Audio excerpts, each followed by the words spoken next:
ক'ত যাবা তুমি? মন্দিৰ। মন্দিৰ? তুমি ক'ত যাবা?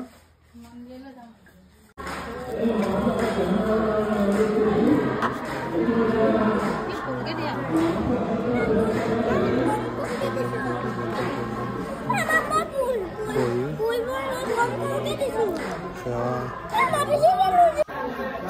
পূজাৰীৰ তাৰপাছতে আমি বহাৰ পাছত আমি চাহ খাব আৰম্ভ কৰিলোঁ। তাতে চাহ খাব দিলে। চাহ খোৱাৰ পাছতে আমি মন্দিৰটোত দেখিবলৈ নোৱাৰিলোঁ ফটো আহিলে দীক্ষিত।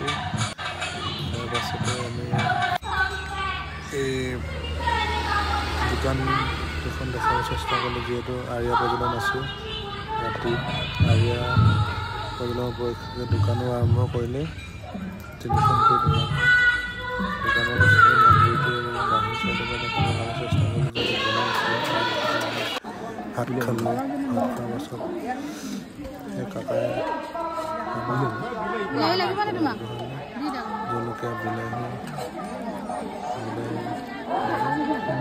খালোঁ। এইপিনে বাকী বৰ্তমানটো সকলোৱে খাই আছে। তাৰপাছতে ফটো উঠিলোঁ। ৰাতি আৰ্য়া প্ৰজনন আৰম্ভ হ'ল। এই মহাপ্ৰসাদ গ্ৰহণ কৰিবলৈ আশা ৰাখিছোঁ। কোনো ভালভাৱে ব্যক্তিয়ে যদি অবছৰৰ কাৰণে অৰ্থাৎ ২৭ সংখ্যক পাৰ্টিকাৰী সভাৰ কাৰণে দান বৰঙণি আগবঢ়াবলৈ বিচাৰে, তেখেতসকলক আমি অতি আনন্দেৰে জনাওঁ যে তেখেতসকল আমাৰ কাৰ্যালয়লৈ আহি তেখেতসকলৰ নাম, ঠিকনা, মোবাইল নম্বৰৰ লগতে দান বৰঙণিৰ পৰিমাণ ব্যক্ত কৰে আৰু সেইমতে আমি তেখেতসকলৰ দান বৰঙণি আৰু নামবোৰ আনুষ্ঠানিকভাৱে ঘোষণা কৰিম। ধন্যবাদ।